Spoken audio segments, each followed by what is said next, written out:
को अनलीश कर लेता है। तब काफका सोचता है आखिरकार अब मैं क्या करूं। मैं अपने मुक्को को वाइस कैप्टन शोशिरो के ऊपर इस्तेमाल नहीं कर सकता। और तब शोशिरो काफका पर हमला कर देता है और उसकी तलवार काफका को जख्म देने में कामयाब हो जाती है। अगर मैं इनसे नहीं लड़ूंगा तो ये तो मुझे मार डालेंगे। और तब शोशिरो फिर से काफका पर हमला कर लेता है और काफका उसी हमले से बचा होता है। इतना ज्यादा फास्ट है कि मैं अपनी बॉडी को हार्ड करके भी अपने आप को बचा नहीं पा रहा हूँ। ये चाहे काइजू नंबर 9 से ज्यादा स्ट्रॉन्ग ना हो पर ये उससे बहुत ज्यादा फास्ट है। जब मैंने पहली बार किकोरू को लड़ते हुए देखा था तब मुझे लगा था कि वो बहुत ज्यादा इनक्रेडिबल है, पर वाइस कैप्टन शोशिरो तो उससे भी अलग लेवल पर है। ये तो एक ह्यूमन की तरह भी मूव नहीं कर रहे हैं। पर कुछ तरह अभी अभी ये किस तरह का अटैक हुआ, मुझे तो ये अटैक दिखाई भी नहीं दिया। तब हम देखते हैं कि शोशिरो के अटैक से काफका का कोर दिखने लगता है, पर काफका अपनी रिजनरेशन पावर यूज करके अपने आप को हील कर लेता है। शुक्र है इस टाइम मैं ह्यूमन नहीं हूँ, नहीं तो अब तक तो मैं मर चुका होता। इस रिजनरेशन को करने में तो बहुत सारा स्टेमिना लगता है, मैं इस तरह बार बार इसे नहीं कर पाऊंगा, तो इसलिए मुझे इनके अटैक से बचना ही होगा। तो शोशिरो काफका पर हमला करते हुए सोचता है आखिरकार यहाँ पर चल क्या रहा है। मैं इस टाइम बहुत ज्यादा सीरियसली फाइट कर रहा हूँ, पर फिर भी ये मेरे अटैक से बच रहा है। ये पक्का कम से कम फॉर्टिट्यूड 8.0 पर तो जरूर होगा, जिस वजह से हम इसे दाई काइजू कह सकते हैं। पर आखिरकार मुझे इस लड़ाई से अजीब सी फीलिंग क्यों आ रही है, अनिश्चय को एग्जैक्टली पता। और तब हम देखते हैं शोशिरो अपने सूट की पावर को इकट्ठा करने लगता है और काफका पर हमला कर देता है, पर काफका उसके हमले से बच जाता है। ये तो वही इनविजिबल स्लैशेस है, और ये क्या, इन्होंने तो डबल अटैक करके मेरी एक टांग काट दी। पर रुको जरा, ये तो मेरे करीब आकर मुझ पर एक और अटैक करने वाले हैं। और तब हम देखते हैं शोशिरो काफका के कोट पर हमला कर देता है, पर काफका अपनी बॉडी को ट्रांसफॉर्म करके उसकी तलवार को पकड़ लेता है। ये तो बहुत करीबी मामला था, मैंने जितना सोचा था ये तो उससे भी ताकतवर है। पर शुक्र है मुझे ये आइडिया हो गया था कि ये मेरे कोन पर ही अटैक करेंगे, क्योंकि उन्होंने उसे एक बार देख लिया था। और तब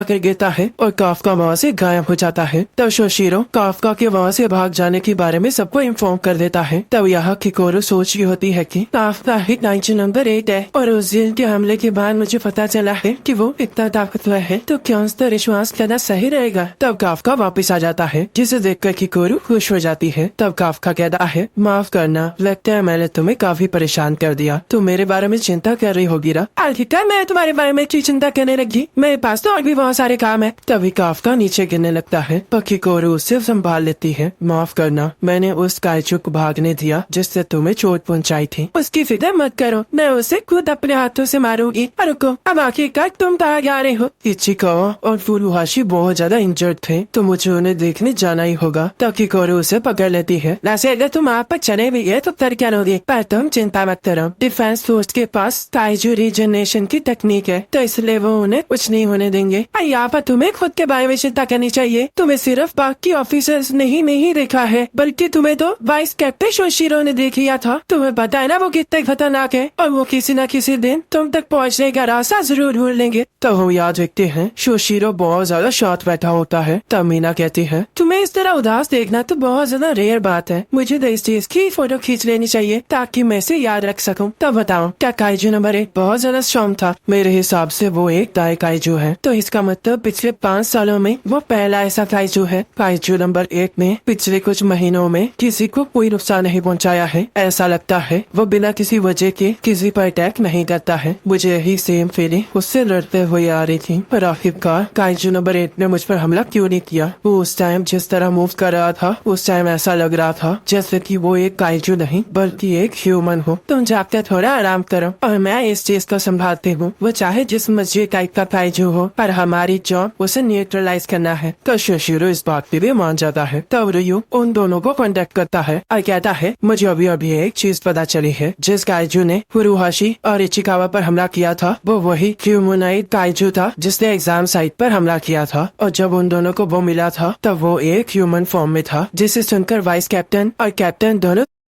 गायब हो जाता है। तब शोशिरो काफका के वहाँ से भाग जाने के बारे में सबको इन्फॉर्म कर देता है। तब यहाँ किकोरू सोच रही होती है कि काफका ही काइजू नंबर 8 है, और उस दिन के हमले के बाद मुझे पता चला है कि वो इतना ताकतवर है, तो क्या उस पर विश्वास करना सही रहेगा। तब काफका वापस आ जाता है, जिसे देखकर किकोरू खुश हो जाती है। तब काफका कहता है माफ करना, लगता है मैंने तुम्हें काफी परेशान कर दिया, तुम मेरे बारे में चिंता कर रही होगी ना। आखिरकार मैं तुम्हारे बारे में चिंता करने लगी, मेरे पास तो और भी बहुत सारे काम है। तभी काफका नीचे नीचे गिरने लगता है। पकीकोरू उसे संभाल लेती है। माफ करना, मैंने उस काइजू को भागने दिया जिससे तुम्हें चोट पहुंचाई थी। उसकी फिक्र मत करो, मैं उसे खुद अपने हाथों से मारूंगी। रुको, अब आखिरकार तुम कहाँ जा रहे हो? इचिकावा और फुरुहाशी बहुत ज्यादा इंजर्ड थे, तो मुझे उन्हें देखने जाना ही होगा। पकीकोरू उसे पकड़ लेती है। वैसे तुम आप पर चले भी गए तो फिर क्या लोगे? पर तुम चिंता मत करो, डिफेंस फोर्स के पास काइजू रीजनरेशन की तकनीक है, तो इसलिए वो उन्हें कुछ नहीं होने देंगे। यहाँ पर तुम्हें खुद के बारे में चिंता करनी चाहिए। तुम्हें सिर्फ बाकी ऑफिसर्स ने ही नहीं देखा है, बल्कि तुम्हें तो वाइस कैप्टन शोशिरो ने देख लिया था। तुम्हें पता है ना वो कितने खतरनाक है, और वो किसी न किसी दिन तुम तक पहुँचने का रास्ता जरूर ढूंढ लेंगे। तो हम याद रखते हैं। शोशिरो बहुत ज्यादा शॉर्ट बैठा होता है। तब मीना कहती है, तुम्हें इस तरह उदास देखना तो बहुत ज्यादा रेयर बात है। मुझे तो इस चीज की फोटो खींच लेनी चाहिए ताकि मैं इसे याद रख सकूं। तब बताओ, क्या काइजू नंबर 1 बहुत ज्यादा स्ट्रॉन्ग था? मेरे हिसाब से वो एक दाई काइजू है, तो इसका मतलब पिछले 5 सालों में वो पहला ऐसा काइजू है। काइजू नंबर 1 ने पिछले कुछ महीनों में किसी को कोई नुकसान नहीं पहुंचाया है। ऐसा लगता है वो बिना किसी वजह के किसी पर अटैक नहीं करता है। मुझे यही सेम फीलिंग उससे लड़ते हुए आ रही थी, पर आखिरकार काइजू नंबर 1 ने मुझ पर हमला क्यों नहीं किया? वो उस टाइम जिस तरह मूव कर रहा था, उस टाइम ऐसा लग रहा था जैसे कि वो एक काइजू नहीं बल्कि एक ह्यूमन हो। तुम जाकर थोड़ा आराम करो और मैं इस चीज को संभालती हूँ। वो चाहे जिस मर्जी टाइप का काइजू हो, पर हमारी जॉब उसे न्यूट्रलाइज करना है। तो शोशिरो इस बात के लिए मान जाता है। तब रियो उन दोनों को कांटेक्ट करता है और कहता है, मुझे अभी अभी एक चीज पता चली है। जिस काइजू ने फुरुहाशी और इचिकावा पर हमला किया था, वो वही ह्यूमनॉइड काइजू था जिसने एग्जाम साइट पर हमला किया था। और जब उन दोनों को वो मिला था, तब वो एक ह्यूमन फॉर्म में था, जिसे सुनकर वाइस कैप्टन और कैप्टन दोनों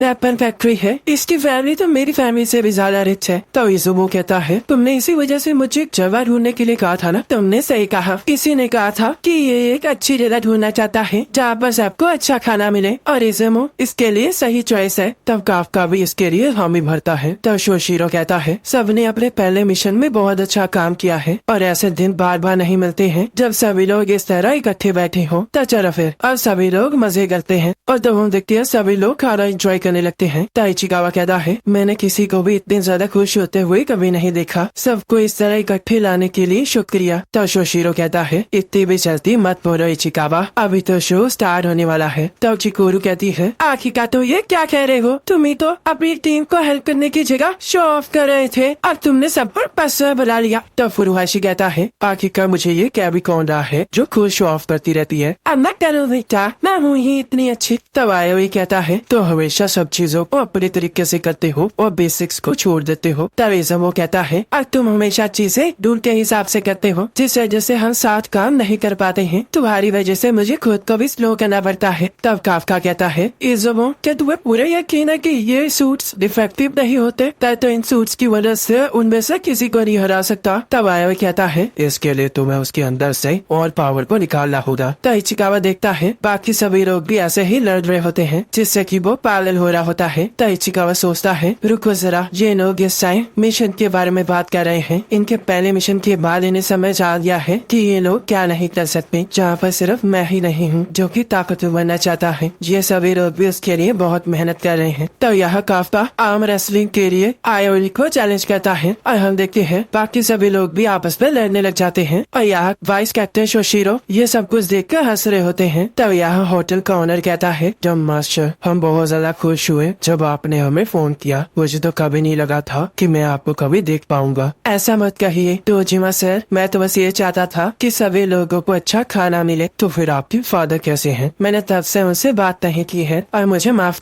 आता है, पर बिना कुछ कहे ही बाथरूम में चला जाता है। तब वो सोचता है कि इससे सब कुछ सुन लिया, पर इसे देखकर लगता है कि ये इंटरफेयर नहीं करना चाहता। तब शोशिरो कहता है, सभी लोग जरा शांत हो जाओ, मैं एक अनाउंसमेंट करना चाहता हूँ। काफका ही बिनो, तुम्हारी वजह से हमने मिशन में बहुत सारी जानें बचाई हैं, तो इसलिए हमने तुम्हें फुल ऑफिसर बनाने का डिसीजन लिया है। तो इसलिए डिफेंस फोर्स की 3rd डिवीजन में तुम्हारा स्वागत है। जिसे सुनकर सभी लोग बहुत ज्यादा खुश हो जाते हैं और काफका को उठा लेते हैं। तब आयोई कहता है, ये तो बहुत अच्छी अच्छी बात है। मैं चाहता हूँ कि अगर हो सके तो मैं इनमें से किसी को नहीं खोना चाहूंगा। तब इज़ोमू भी इस बात पर एग्री करता है। तब अगले दिन मीना काफ्का को बैच देती है और कहती है, काफ्का ही बनो, आज से तुम एक कैडेट नहीं रहे हो बल्कि डिफेंस फोर्स के एक ऑफिसर हो। मैं कसम खाता हूँ कि मैं लड़ाई के दौरान अपना पूरा सहयोग दूंगा। और वहाँ से जाने लगता है। ज्यादा एक्साइटेड मत होना, अभी मुझ तक पहुँचने के लिए बहुत लंबी जर्नी बाकी है। ये तो बस पहला स्टेप था। तो इसका मतलब मीना को हमारा वादा याद है। तुम बस वेट करो मीना, मैं तुम तक पहुँच कर रहूंगा। जिससे मीना खुश हो जाती है। तुमने अपने सुपीरियर को नाम से बुलाया है तो इसलिए 50 पुशअप्स मारो, जिससे काफ्का शॉक हो जाता है। काइजू नंबर 8 और 9 के बारे में डिस्कशन के लिए मुझे हेडक्वार्टर्स बुलाया गया है। तो तब तक जहाँ पर सब कुछ वाइस कैप्टन शोशिरो संभालेंगे, तो इसलिए तुम अपने पेपर वर्क के लिए उनसे बात कर सकते हो। और हाँ, शोशिरो ने ही तुम्हें फुल ऑफिसर बनाने के लिए रेकमेंड किया था, क्योंकि तुमने लास्ट वेटन में बहुत अच्छा काम किया था। तो इसलिए उसकी उम्मीदों पर खड़े उतरना। तब यहाँ रात को काफ्का अपनी पढ़ाई कर रहा होता है। तब वो अपने रूम में जाने लगता है और देखता है ट्रेनिंग रूम की लाइटें ऑन होती हैं। और वो जैसे ही अंदर जाता है, वहाँ पर वो शोशिरो को ट्रेनिंग करते हुए पाता है। क्या ये मेंटल इमेजिनरी ट्रेनिंग कर रहे हैं? और उनको जिस तरह ये मूव कर रहे हैं, वैसे तो ये मेरे साथ लड़े थे, तो क्या इसका मतलब जो मेरे साथ लड़ी हुई बैटल को रिक्रिएट कर रहे हैं? और तब वो उन्हें ट्रेनिंग करते हुए देखकर डर जाता है। तब शोशिरो कहता है, काफ्का आखिरकार तुम यहाँ पर क्या कर रहे हो? मैं भी आपसे यही पूछने वाला था। मैं काइजू नंबर 8 के साथ लड़ने की